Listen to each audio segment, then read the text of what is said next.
Le jour de mes 28 ans, mon téléphone est resté silencieux. Pas d'appel de ma mère, pas de SMS rapide de mon père, pas même une publication paresseuse sur Facebook de la part de ma famille. Juste une autre journée de travail à Manhattan, un autre rappel qu'aux yeux de mes parents, j'étais la personne responsable qui n'avait besoin ni d'attention, ni de louanges, ni, apparemment, d'un joyeux anniversaire. À l'heure du déjeuner, j'avais vu mon petit frère être identifié dans une vieille photo publiée par ma mère, où elle disait à quel point elle était fière de son Golden Boy. Et j'ai réalisé quelque chose de laid, ils avaient encore ignoré mon anniversaire. La première fois que c'était arrivé, je leur avais trouvé des excuses. Trop occupé, distrait. Cette fois, c'était fini. Je suis sorti de mon bureau, mon bonus fraîchement déposé sur mon compte, et j'ai pris une décision que je savais qu'ils ne pourraient pas ignorer d'un simple coup de molette. Quelques heures plus tard, je me tenais devant une Porsche flambant neuve. Le genre de voiture que mes parents disaient toujours être réservée aux gens riches et irresponsables qui ne comprenaient pas la valeur de l'argent. 95 000 $ d'une vengeance d'argent étincelante. Ce soir-là, je l'ai garé à un endroit où les lumières de la ville brillaient derrière moi. J'ai pris une photo et je l'ai publiée sur Facebook avec une légende simple expliquant que je me faisais plaisir pour mes 28 ans. En quelques minutes, les « j'aime » et les commentaires ont afflué de la part d'amis, de collègues et d'anciens camarades de classe pour me féliciter. Du côté de la famille de mes parents, ce fut le silence pendant environ 3 heures. Puis mon téléphone s'est éclairé avec le nom de mon père. Sa voix ne paraissait pas fière, elle semblait furieuse. « Où as-tu trouvé l'argent pour cette voiture ? As-tu une idée de l'irresponsabilité de cet achat ? Réunion de famille demain, 19 h. Il pensait qu'il s'agissait de mes dépenses. Il n'avait aucune idée que je suivais discrètement, depuis des années, chaque dollar qu'ils injectaient dans le faux succès de mon frère. Si vous pensez qu'acheter une Porsche à 95 000 $ pour se venger de ses parents semble insensé, attendez d'entendre ce qu'est devenue cette réunion de famille et combien leur favoritisme a fini par leur coûter réellement. Pour comprendre pourquoi ce coup de téléphone m'a autant touché, il faut remonter au dernier Thanksgiving que nous avons passé ensemble. J'avais 27 ans, je travaillais énormément comme analyste financière senior à Manhattan, et je gagnais plus que mes parents n'avaient jamais gagné. Et pourtant, d'une certaine manière, j'étais la personne ennuyeuse et stable de la famille. La star du spectacle était mon petit frère, Ethan, 26 ans, le soi-disant visionnaire derrière une application de bien-être qui, pour autant que je puisse en juger, n'existait que sous forme de moodboard et de mots à la mode sur son profil LinkedIn. Ce soir-là, nous étions tous autour de la table, ma mère apportait fièrement sa dinde, mon père versait le vin, Ethan est entré avec un petit modèle imprimé en 3D, prêt à faire un pitch comme s'il était dans une émission de start-up. Il a posé cette étrange sculpture en plastique au milieu de la table et l'a appelée une représentation de l'équilibre entre la technologie et la santé mentale. Mon père lui a tapé dans le dos et a dit « Fils, c'est ça l'avenir. C'est là-dedans que nous devrions investir. » Ma mère a pris des photos sous tous les angles et les a envoyées sur le groupe de discussion de la famille avec une légende sur la fierté qu'elle ressentait pour son brillant fils fondateur. Quand j'ai essayé de partager le fait que je venais de terminer une analyse de risque sur un fonds d'1 demi-milliard de dollars qui avait évité à ma firme de perdre des millions sur un marché volatile, mes parents ont hoché la tête poliment. On demandait si le travail de bureau n'était pas trop fatigant, et sont repartis de plus belle sur la vision d'Ethan.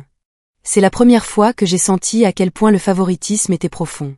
Je me disais que c'était juste une phase, que les adultes finiraient par s'intéresser aux résultats, concrets plutôt qu'aux idées tapax en grave-l'œil. Mais les chiffres ont commencé à m'inquiéter. Ethan était censé diriger une start-up prometteuse, travaillait dans un espace de coworking luxueux à Brooklyn, prenait l'avion pour des conférences et payait pour du marketing, mais il n'avait aucun investisseur, aucun client réel, et ne semblait bizarrement jamais stressé par son loyer. Quelques mois plus tard, lors d'un événement de réseautage à Midtown, je discutais avec un investisseur nommé Marcus quand l'accélérateur d'Ethan a été mentionné. Je l'ai évoqué nonchalamment, m'attendant à des éloges sur son exclusivité. Marcus a ri dans son café et a dit « Oh, cet endroit ? C'est essentiellement un accélérateur de vanité. Les startups paient une fortune pour s'asseoir dans de beaux bureaux et poster des photos qui donnent l'air de réussir. Elles se vantent de leurs mentors et de leurs journées de démonstration. Mais presque personne ne lève de l'argent réel. » Je me souviens avoir senti mon estomac se nouer tout en gardant un visage neutre. En rentrant chez moi ce soir-là, je me suis repassé chaque moment où mes parents avaient qualifié Ethan de « génie » et parlé de la façon dont il soutenait son rêve. S'il payait cet accélérateur de sa poche, il jetait l'argent par les fenêtres. Sinon, c'était quelqu'un d'autre. En tant que financière, je n'ignore pas les schémas récurrents.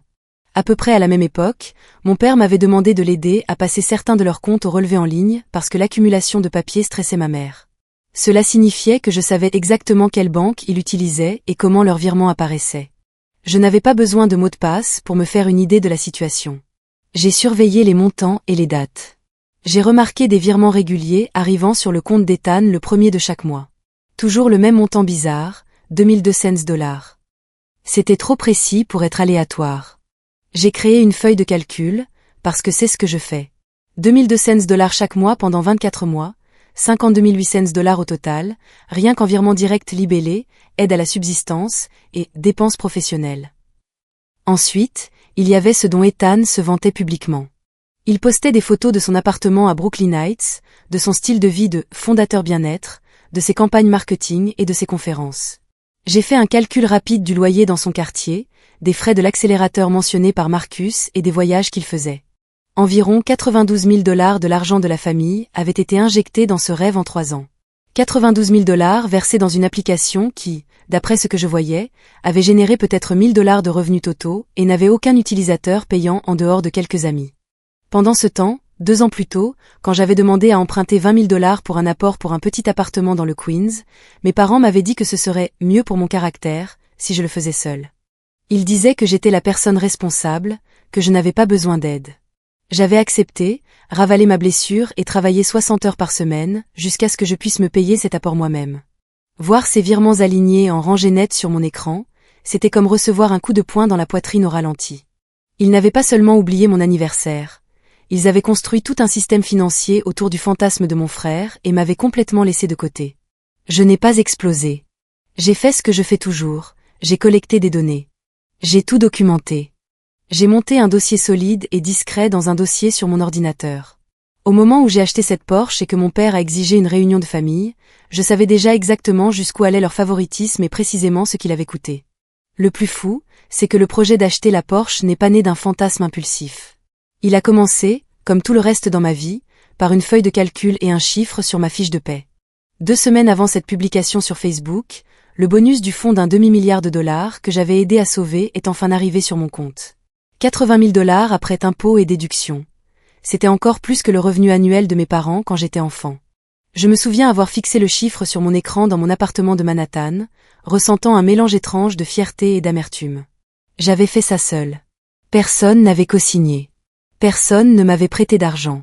Personne n'avait cru en moi comme il croyait en Ethan. Et pourtant, j'étais là, la seule personne de la famille capable de sortir une somme à 5 chiffres sans demander l'aide de personne.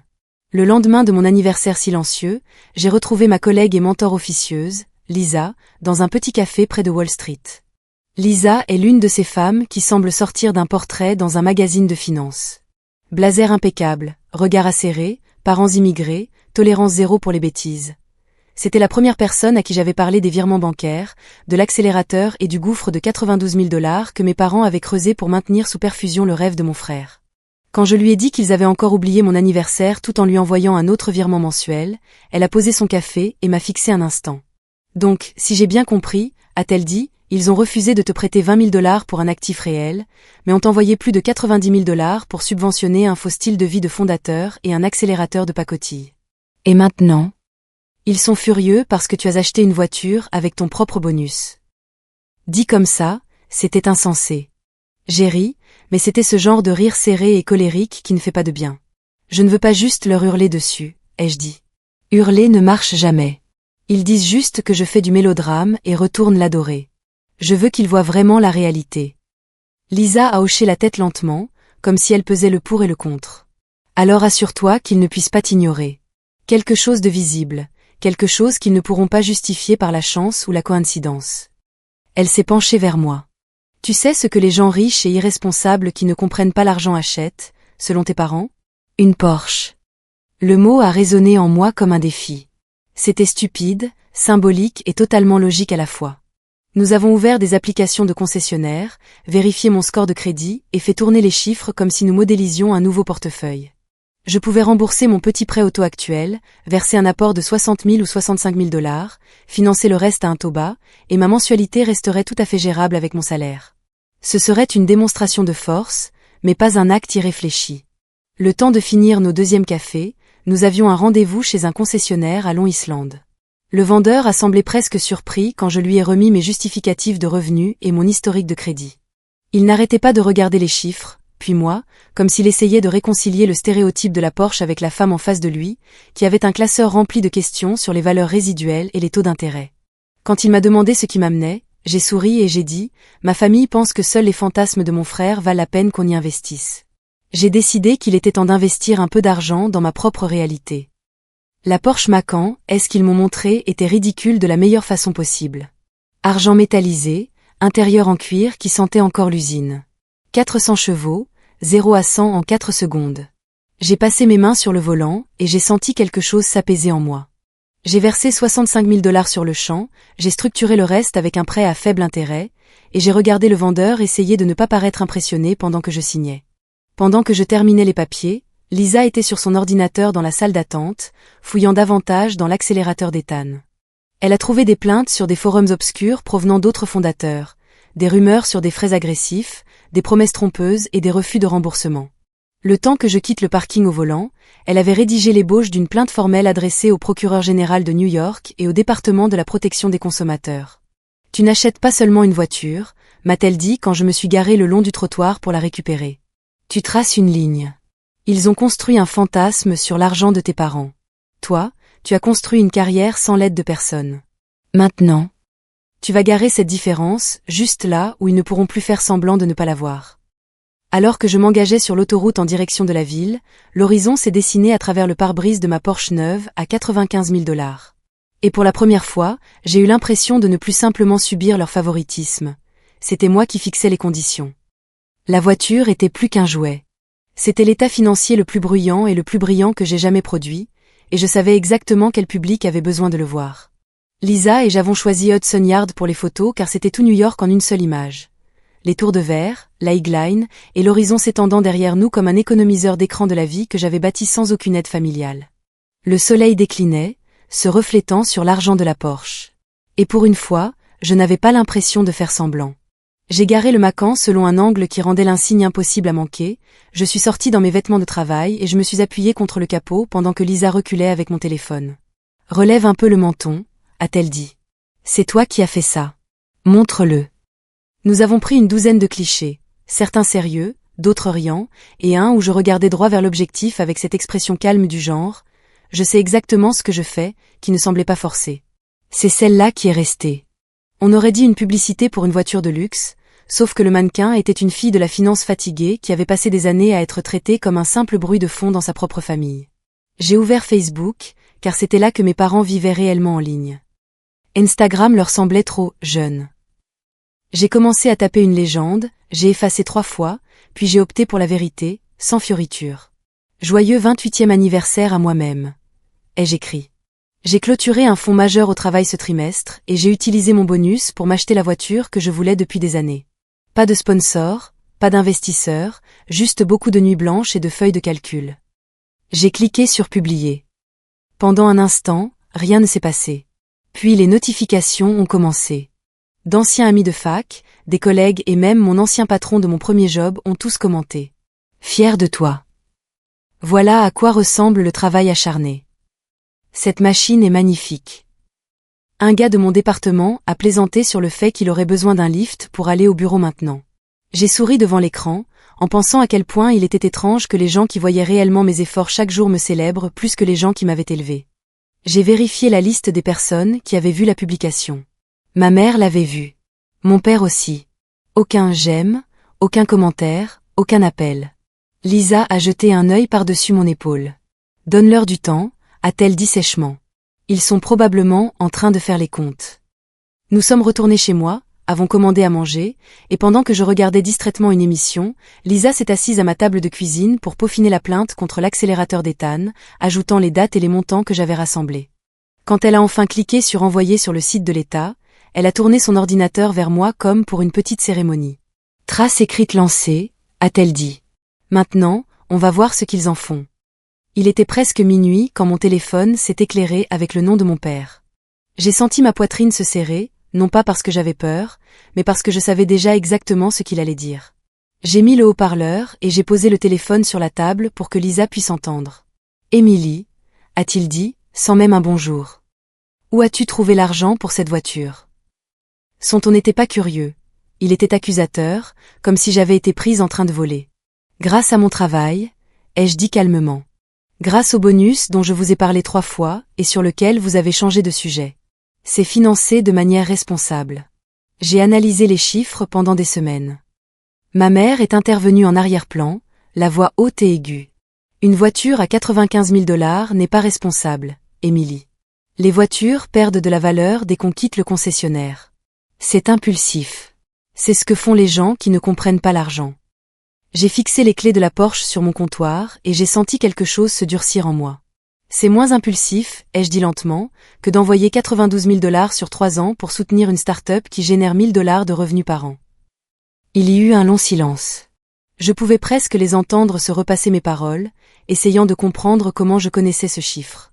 Mon père s'est raclé la gorge. Nous ne parlons pas de ton frère en ce moment, a-t-il lancé. Nous parlons de toi, de l'exemple que tu donnes. Tu ne peux pas faire des achats énormes sans consulter ta famille. Cette réplique m'a presque fait rire. J'ai 28 ans, ai-je dit. Je vis seule. Je paie mes propres factures. Vous n'avez pas à être consulté pour mes décisions financières. Vous ne l'avez d'ailleurs jamais été, sauf pour me dire non. Un autre silence. Puis mon père a pris sa voix de contrôle, celle qu'il utilisait quand j'étais adolescente. Réunion de famille, a-t-il dit. Demain, 19 h. Ta mère et moi voulons que tu sois là. C'est sérieux, Émilie. J'ai croisé le regard de Lisa. Elle a haussé les sourcils, l'air de dire, on y est. J'ai gardé une voix égale. Très bien, ai-je dit. Je serai là. Mais si nous allons parler d'argent, nous allons parler de tout l'argent. Quand j'ai raccroché, mes mains étaient stables. Je ne tremblais pas, je n'avais aucun doute. Dehors, sous le réverbère, ma Porsche à 95 000 $ trônait comme un défi silencieux. Il pensait me traîner là pour me réprimander pour mon irresponsabilité. Il n'avait aucune idée que j'allais entrer dans cette maison avec une autopsie financière de leur favoritisme menée sur plusieurs années dans mon sac. Le lendemain soir, je me suis garée dans l'allée de mes parents 10 minutes en avance, le moteur de la Porsche ronronnant doucement avant que je ne l'éteigne. Leur maison dans le New Jersey paraissait exactement la même que durant toute ma vie. Une pelouse impeccable, une couronne sur la porte. Le genre d'endroit que les gens montrent en disant « ça a l'air d'être une famille stable et agréable ». Je suis restée assise un instant, les mains sur le volant, sentant le poids du dossier dans mon sac. Chiffres, virements, capture d'écran, impression de ma feuille de calcul, des faits, des preuves. J'ai sonné et ma mère a ouvert la porte avec ce sourire crispé qu'elle utilise quand elle veut prétendre que tout va bien. « Tu es arrivé vite », a-t-elle dit, ses yeux fuyant derrière moi vers l'allée. Elle a vu la Porsche. Son sourire a vacillé, puis s'est remis en place. À l'intérieur, mon père se tenait près de la cheminée comme s'il s'apprêtait à prononcer un discours, les bras croisés, la mâchoire serrée. Ethan était sur le canapé, il avait l'air de ne pas avoir dormi. J'ai posé mon sac près de la chaise et je me suis assise, attendant qu'il commence. Mon père n'a pas perdu de temps. « Émilie, » a-t-il dit, cette situation avec la voiture est totalement hors de contrôle. Nous t'avons élevée pour être responsable. Acheter un véhicule à 95 000 $ sur un coup de tête n'est pas responsable. J'ai laissé passer la remarque, puis j'ai demandé, qui vous a dit que c'était sur un coup de tête? Je lui ai montré le dossier. J'ai fait des recherches sur cet achat pendant des mois. J'ai simulé des scénarios. J'ai vérifié les courbes de dépréciation. J'ai comparé les taux d'intérêt. Ce n'est pas un achat impulsif né sur TikTok. Ma mère a froncé les sourcils, croisant les bras sur sa poitrine. Nous sommes juste inquiets, a-t-elle dit. Ça ne te ressemble pas. Tu es censé être la personne raisonnable. Les gens vont voir ça en ligne et penser que tu es irréfléchi ou que tu as des problèmes. Derrière elle, Ethan a bougé, mal à l'aise. Il s'est raclé la gorge. En parlant de problèmes, a-t-il dit d'un ton étrange. Un enquêteur m'a appelé au sujet de l'accélérateur, au sujet de mon entreprise. Ils avaient tous ces chiffres, ces frais, des noms d'autres fondateurs. Il m'a regardé comme s'il savait déjà. Tu as fait quelque chose, Émilie? Mon père s'est tourné vers moi, les yeux plissés. Tu as parlé à quelqu'un du programme de ton frère? A-t-il exigé? C'est sa carrière. Nous avons investi du temps et de l'argent dans son avenir. Tu n'as pas à saboter ça parce que tu te sens peu sûr de toi. Et voilà, sabotage, peu sûr de soi. Le scénario qu'il sortait toujours dès que j'osais remettre en question le récit de l'enfant prodige. J'ai pris une inspiration et j'ai ouvert le dossier, étalant les papiers sur la table basse comme des cartes. Je n'ai rien saboté du tout, ai-je dit. J'ai signalé un modèle économique prédateur qui saigne cette famille depuis des années, et j'ai fini de faire semblant de ne pas voir les chiffres. La main de ma mère a volé vers sa bouche quand elle a vu les logos des banques. Mon père s'est penché en avant, plissant les yeux. « C'est quoi, ça ?» J'ai pointé la première page, un graphique simple. « C'est le détail des virements que vous envoyez à Ethan depuis 2 ans, » ai-je dit d'une voix calme. 2200$ le premier de chaque mois, libellé, aide à la subsistance et dépenses professionnelles. 24 mois. Rien que ça fait 52 800$. Mon père a bafouillé. On l'aide pour le coût de la vie, a-t-il dit. Le loyer est cher. Développer une entreprise, ça coûte cher. C'est ce que font les parents. Ils soutiennent les rêves de leurs enfants. J'ai fait glisser la page suivante, celle où j'avais ajouté des lignes pour le loyer à Brooklyn Heights, les frais estimés de l'accélérateur à 2000$ par mois, les voyages et le marketing. Bien sûr, ai-je dit. Alors regardons à quoi s'élève réellement ce soutien. Entre les virements directs et ce que vous m'avez dit avoir couvert par téléphone. Vous en êtes à environ 92 000$ sur 3 ans. 92 000$ dans une start-up qui a généré peut-être 1000$ de revenus réels, d'après ce que j'ai pu voir. Ma mère a secoué la tête comme pour chasser l'information. Ce n'est pas possible, a-t-elle chuchoté. Nous n'avons pas autant d'argent à jeter par les fenêtres. Exactement, ai-je dit doucement. Vous ne les avez pas. Mais vous l'avez fait quand même. Pour lui. J'ai tourné la dernière page, celle qui m'avait fait le plus mal rien qu'en la regardant. Il y a 2 ans, j'ai demandé à emprunter 20 000$ pour un apport pour un appartement dans le Queens. Un vrai investissement, un endroit où vivre. Vous m'avez dit que ce serait mieux pour mon caractère si je le faisais seul. Mon père a grimacé. Ce n'est pas juste, Émilie. Tu étais déjà stable. Tu avais un bon travail. Tu n'avais pas besoin d'aide comme lui. J'ai plongé mon regard dans le sien. Donc la stabilité est punie et l'irresponsabilité est récompensée. C'est ça la leçon. Ma mère a rétorqué, nous ne te punissons pas. Tu as toujours été si indépendante. Tu n'as jamais rien demandé. Tu n'avais pas besoin de nous. Louis, si. J'ai lâché un soupir qui avait le goût de chaque carte d'anniversaire jamais reçue et de chaque hochement de tête méprisant lors de mes promotions. J'ai demandé, ai-je dit. J'ai demandé ce prêt et vous avez dit non. Je vous ai appelé du bureau quand mon patron m'a proposé ce fonds majeur et vous avez changé de sujet pour parler de la dernière idée d'Ethan. Je vous ai envoyé l'email de ma promotion et vous avez répondu par un pouce levé. Puis 10 messages sur sa journée de démonstration. Ma voix a commencé à trembler, non pas de larmes, mais parce que je le disais enfin tout haut. Vous avez construit tout un système financier autour de son fantasme et vous m'avez laissé construire ma réalité toute seule. Ethan a frappé la table de sa main, les yeux brillants de colère et de peur. Il ne s'agit pas seulement d'argent. A-t-il hurlé. Cet accélérateur m'a donné des contacts. Des mentors. Il nous disait qu'on était sur le point de faire une grosse levée de fonds avant cette stupide enquête. Tu as tout gâché parce que tu es jalouse. Je me suis tournée vers lui. Sais-tu ce qu'est un accélérateur de vanité, Ethan? Ils te font payer l'illusion du progrès, et tu as entraîné papa et maman là-dedans comme tes investisseurs personnels. Si quelqu'un a gâché quelque chose, ce sont les gens qui t'ont vendu ce rêve et ceux qui ont refusé de lire les petits caractères.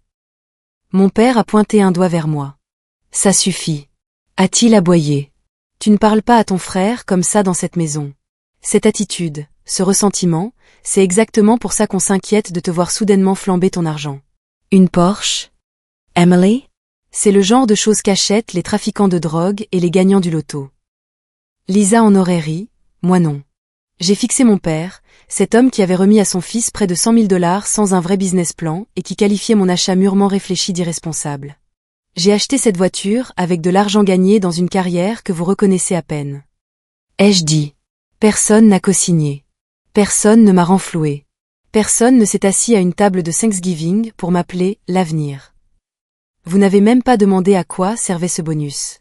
Vous avez juste vu un prix en ligne et décidé que j'avais dû perdre la tête. J'ai rangé les papiers dans le dossier, en les empilant proprement. Voici ce qui est réellement irresponsable. Ai-je dit. Envoyer 92 000$ à une start-up non rentable tout en disant à sa fille qu'elle doit s'endurcir et tout faire seule. Ignorer chaque réussite qu'elle obtient parce qu'elle ne correspond pas à votre récit préféré. Parier les économies de la famille sur un accélérateur qui fait maintenant l'objet d'une enquête pour fraude. Le silence s'est fait pesant dans la pièce. Ma mère s'est affaissée sur le canapé. Ethan avait l'air d'être sur le point de vomir. Mon père a ouvert la bouche, puis l'a refermée, comme on le fait quand on finit par comprendre le calcul. J'ai passé mon sac à l'épaule et je me suis levée. Vous vouliez parler d'argent, ai-je dit. On l'a fait. Maintenant vous savez exactement combien votre favoritisme vous coûte. Je ne suis pas là pour vous demander de réparer les choses. J'ai déjà appris à survivre sans votre soutien. Je suis là pour vous dire qu'à partir de maintenant, j'ai fini de payer le prix émotionnel pour les décisions que vous avez prises. Je me suis dirigée vers la porte, la voix de ma mère résonnant faiblement derrière moi. Émilie, attends. On peut en parler. On ne savait pas, je me suis arrêtée juste assez longtemps pour dire, vous ne vouliez pas savoir. Il y a une différence. Puis je suis sortie dans l'air frais de la nuit. La Porsche trônait dans leur allée, profilée et décalée à côté de leur vieille berline, symbole éclatant et indéniable de la vie que j'avais bâtie pendant qu'ils finançaient un fantasme. En m'éloignant, j'ai regardé dans le rétroviseur et je les ai vus debout sur le seuil, encadrés par la lumière chaude de cette maison qui ne m'avait jamais vraiment semblé être la mienne. Pour la première fois, j'ai eu l'impression que les rôles s'étaient inversés. C'était eux qui restaient dans l'ombre, et c'était moi qui conduisais enfin ma propre histoire. 2 matins après cet éclat dans le salon de mes parents, j'étais de retour à mon bureau à Manhattan quand Lisa est apparue à la porte, son téléphone à la main comme un verdict. « Tu te souviens de la plainte qu'on a déposée ?» dit-elle. « L'état s'en est saisi. Enquête complète. » Elle s'est assise en face de moi et a commencé la liste. Le bureau du procureur général de New York avait ouvert un dossier sur l'accélérateur, et comme certains de leurs locaux étaient techniquement basés dans 2 États voisins, d'autres agences étaient maintenant impliquées. Il y avait déjà une demi-douzaine d'autres fondateurs qui avaient déposé des plaintes similaires une fois les premiers avis publiés. Frais cachés, fausses promesses d'introduction auprès d'investisseurs et menaces quand les gens essayaient de quitter le programme. C'était pire que ce qu'on pensait. Et mon frère, le visionnaire fondateur, avait été l'un de leurs modèles préférés, postant joyeusement des photos en les identifiant, se vantant de son réseau d'élite. Cet après-midi-là, lors d'une pause entre 2 réunions, mon téléphone a vibré avec un numéro que j'ai reconnu comme celui de mes parents. J'ai laissé passer en messagerie. 1 minute plus tard, mon père a appelé directement mon portable. Sa voix n'était plus furieuse cette fois, elle était effrayée. « Émilie, dit-il, ils sont venus parler à ton frère. Des enquêteurs. Ils disent qu'il devra peut-être revenir avec un avocat. Ils disent qu'il a recommandé d'autres startups, qu'il était comme un ambassadeur. Ils ont utilisé le mot « conspiration ». Sais-tu quel genre de problème ils risquent ? J'ai fermé les yeux une seconde, imaginant Ethan traînant fièrement ses amis dans ce bureau rutilant, leur disant que c'était la chance de leur vie. Je le sais, ai-je dit. C'est pour ça que je l'ai signalé, parce que ce n'est pas juste de la malchance. C'est systémique et vous y avez versé presque tout ce que vous aviez.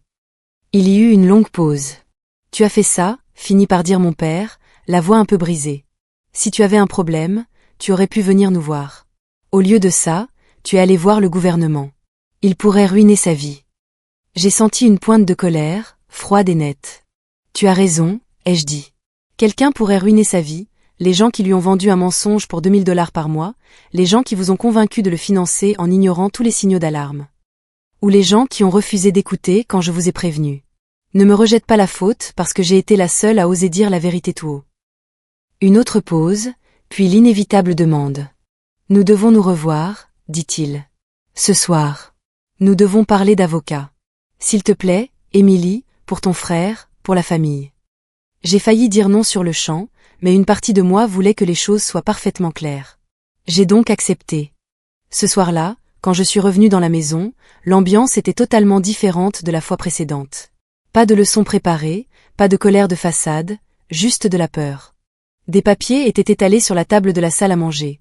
Des lettres du bureau du procureur, l'impression d'un email d'un cabinet de défense spécialisé dans la criminalité en col blanc avec une estimation d'honoraires entourée en rouge, 50 000 à 70 000 $. Ma mère paraissait avoir vieilli de 10 ans en tortillant un mouchoir entre ses mains. Ethan était recroquevillé, les yeux rouges, sa capuche rabattue sur la tête comme si elle pouvait le protéger de la réalité. Mon père m'a fait signe de m'asseoir. On a besoin de ton aide, dit-il, sautant le préambule cette fois. Ethan va avoir besoin d'un avocat. Un bon. Tu es la seule dans cette famille qui a cette somme d'argent. On déteste te demander ça, mais c'est sérieux. C'est la prison, Émilie. Ma mère a reniflé. S'il te plaît, Émilie. Quoi qu'il se soit passé entre vous deux, il reste ton frère. Tu ne peux pas le laisser affronter ça tout seul. J'ai regardé l'estimation des frais, puis Ethan, puis les deux personnes qui avaient signé chèque après chèque pour son rêve sans jamais une seule fois demander un business plan. Une semaine plus tôt, j'aurais peut-être cédé, utilisé mes économies, me disant que c'était mon devoir. Maintenant, la clarté que je ressentais était presque choquante. Je ne le laisse pas affronter ça seul, ai-je dit. J'ai déjà fait plus pour protéger cette famille que quiconque dans cette pièce. J'ai signalé une arnaque avant qu'elle ne vous entraîne encore plus bas. J'ai essayé de vous prévenir, vous m'avez ignoré. Ethan m'a lancé un regard noir, désespéré et furieux. Tu m'as dénoncé, dit-il. Tu as détruit des années de travail parce que tu es amer que personne ne t'ait organisé une parade pour ton boulot sur des feuilles de calcul. Sais-tu à quel point on était proche d'un gros investisseur? Je me suis penché en avant. Si un investisseur devait venir, il serait déjà là depuis longtemps. Il n'a jamais été question d'un gros chèque. Il s'agissait d'un accélérateur qui te saignait à blanc tout en t'utilisant comme outil de recrutement. Il ne te voyait pas comme un génie. Ethan. Il te voyait comme une source de revenus. Mon père a frappé la table. Assez de reproches. A-t-il tranché? La réalité, c'est qu'il a besoin d'un avocat. On a besoin d'argent. On te le demande en tant que parent pour aider ta famille. Tu as acheté une voiture à 95 000 $. Tu as manifestement de l'argent. Tu peux le faire. Ma poitrine s'est serrée devant sa façon de présenter les choses, comme si ma réussite existait principalement pour servir de filet de sécurité à leur mauvais pari. J'ai secoué la tête lentement. J'ai travaillé pour cette voiture, ai-je dit. Chaque dollar. J'ai aussi travaillé pour les économies que j'ai pour mon avenir, pour un meilleur logement. Pour ma retraite. Je ne vais pas vider tout ça pour éponger une situation que vous avez créée en refusant de remettre en question un conte de fées. Ma mère a murmuré, comment peux-tu être aussi froide, Emily? C'est ton frère. J'ai pensé à toutes les fois où on m'avait traité de froide parce que je fixais des limites. À toutes les fois où mon calme les mettait plus mal à l'aise que mes larmes n'auraient pu le faire. Je ne suis pas froide. Ai-je dit doucement. J'ai simplement fini de m'immoler par le feu pour garder cette famille au chaud. Vous avez choisi de parier sur une image. Vous avez choisi de lui envoyer de l'argent chaque mois au lieu de m'aider pour un apport qui aurait réellement constitué un capital. Vous avez choisi de m'ignorer quand je pointais les problèmes. Ces choix ont des conséquences. Vous n'avez pas le droit de m'envoyer la facture maintenant. Ethan s'est affaissé, secouant la tête. Ils vont me ruiner, a-t-il marmonné. Je l'ai regardé et, pendant une seconde, j'ai ressenti une pointe de sympathie. Pas assez pour effacer tout le reste, mais assez pour dire la vérité. Tu n'es pas ruiné, ai-je dit. Tu es simplement forcé de vivre dans la réalité pour la première fois. Trouve-toi un vrai travail. Paie ton propre loyer. Prends un avocat commis d'office si tu n'as pas les moyens d'en payer un privé. Tire une leçon de tout ça. Mon père s'est levé comme si sa taille pouvait me faire changer d'avis. Donc c'est tout, dit-il. Tu vas simplement nous tourner le dos? Je me suis levé aussi, ma chaise raclant doucement le parquet. Non, ai-je dit. Je vous ai tourné le dos il y a bien longtemps. Vous ne l'avez simplement pas remarqué avant que je ne gare une Porsche dans votre allée. J'ai ramassé mon sac et jeté un coup d'œil à la pile de papier sur la table. Vous vouliez qu'il soit traité comme un fondateur adulte, ai-je ajouté. Voilà à quoi ressemble l'âge adulte. Des actes, des conséquences, des comptes à rendre. Alors que je partais, ma mère s'est mise à pleurer de bon cœur. Mon père a prononcé mon nom une fois, comme une question. Ethan fixait la table. Dehors, l'air paraissait plus frais qu'à mon arrivée. La Porsche a démarré dans un grognement sourd, stable et familier. Partir, cette fois, ne ressemblait pas à une fuite. C'était la fin d'un test que j'avais passé toute ma vie. Un test dont le corrigé avait enfin été réécrit en ma faveur. 2 ans plus tard, j'ai garé la même Porsche argentée dans une autre allée. Cette fois devant un immeuble de verre et d'acier dans le sud de Manhattan, portant le logo de ma firme et mon nouveau titre gravé sur mon badge. Vice-présidente de la stratégie de risque et de portefeuille. La fille dont on balayait autrefois les réussites à la table de Thanksgiving était maintenant assise dans des salles où les gens écoutaient réellement quand elle parlait. J'avais quitté mon premier appartement dans le Queens pour un endroit qui donnait sur l'East River, payé avec un deuxième bonus bien plus important et des parts de capital que j'avais négociées moi-même. Pas de co-signataire, pas de ressentiment silencieux, juste du travail et des résultats. L'accélérateur n'a pas survécu à l'enquête. Moins d'1 an après cette première plainte, l'État les a forcés à fermer. Leurs fondateurs ont été accusés de fraude et de toute une liste d'autres choses que je ne prétends pas comprendre totalement, mais je sais qu'ils ne vendront plus de faux espoirs à personne avant longtemps. Les gros titres étaient petits, enterrés dans la section économique, mais je les ai quand même pris en photo et sauvegardés dans le même dossier où j'avais gardé ma feuille de calcul originale. un rappel discret et personnel que j'avais eu raison de faire confiance à ce que les chiffres hurlaient. Ethan n'est pas allé en prison, mais il n'en est pas sorti indemne non plus. Il a accepté un accord de plaider coupable et a fini avec 2 ans de mise à l'épreuve, des cours obligatoires d'éducation financière et l'obligation de rembourser une partie de l'argent qu'il avait pris à quelques-uns des autres fondateurs qu'il avait recrutés. Le juge a appelé cela un « signal d'alarme ». Pour une fois, j'étais d'accord avec une figure d'autorité dans sa vie. Il a quitté Brooklyn Heights pour un appartement plus petit dans un quartier moins glamour et pour la première fois depuis l'université, a trouvé un vrai travail. Pas fondateur, pas visionnaire, pas PDG d'une biographie LinkedIn. Juste un graphiste junior dans une petite agence de marketing, apprenant à recevoir des critiques, à respecter des délais et à arriver à l'heure. Quand ma mère parle de lui maintenant, elle n'utilise plus le mot « génie ». Elle dit des choses comme « il apprend » ou « il a encore beaucoup à mûrir ». Mes parents ont aussi pris un coup. Entre les frais d'avocat, qui se sont élevés à environ 68 000 $, et l'argent qu'ils avaient déjà injecté dans l'accélérateur les années précédentes, leur départ à la retraite a été sérieusement repoussé. Mon père a repris un travail de consultant à temps partiel. Ma mère a commencé à garder les enfants des voisins l'après-midi, pour arrondir les fins de mois. Ils ne se vantent plus de leurs investissements lors des réunions de famille. Quand ils parlent d'argent, il y a une nouvelle prudence dans leur voix qui n'existait pas lorsqu'ils signaient des chèques pour soutenir le rêve d'Ethan. Notre relation n'a pas guéri par magie une fois la poussière retombée. Il n'y a pas eu de grandes excuses larmoyantes, pas de moment digne d'un film où tout le monde s'embrasse et tout redevient normal. Ce qui a changé est plus discret. Ils ont commencé à s'intéresser à mon travail sans pivoter immédiatement vers mon frère.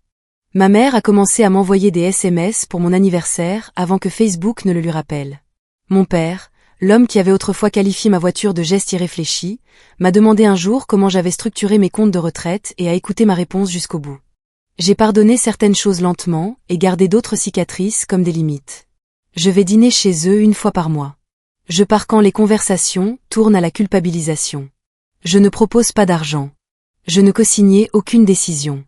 Je suis polie, parfois même chaleureuse. Mais la partie de moi qui espérait autrefois qu'il me verrait soudainement de la même façon qu'il voyait Ethan a disparu. Cette partie a été remplacée par quelque chose de plus solide, une forme de respect de soi que j'aurais aimé trouver plus tôt. S'il y a une leçon à tirer de tout cela, ce n'est pas que vous devriez acheter une voiture à 95 000 $ pour vous venger de votre famille. Même si, je ne vais pas mentir, garer cette Porsche dans leur allée a été satisfaisant. C'est que le favoritisme n'est pas seulement une question de savoir qui reçoit le plus d'attention au dîner. C'est un ensemble de choix qui apprend à un enfant qu'il doit être parfait et invisible, et à l'autre que les règles ne s'appliquent pas à lui. Cela vous brise tous les deux, de façon différente. J'ai passé des années à croire qu'être la personne forte signifiait que je devais accepter tout ce qu'on me donnait et être reconnaissante de pouvoir le supporter. Il a fallu une feuille de calcul, une enquête et une Porsche pour apprendre qu'être fort peut aussi signifier dire non. Non à payer pour les erreurs des autres. Non à s'effacer pour que quelqu'un d'autre se sente plus grand. Non aux familles qui n'appellent cela l'amour que lorsque vous êtes utile. Si vous avez déjà été l'enfant invisible, celui sur qui on comptait mais qu'on ne voyait jamais vraiment, j'espère que vous entendrez ceci clairement, vous avez le droit de fixer des limites. Vous avez le droit de vous éloigner des rôles qui vous blessent.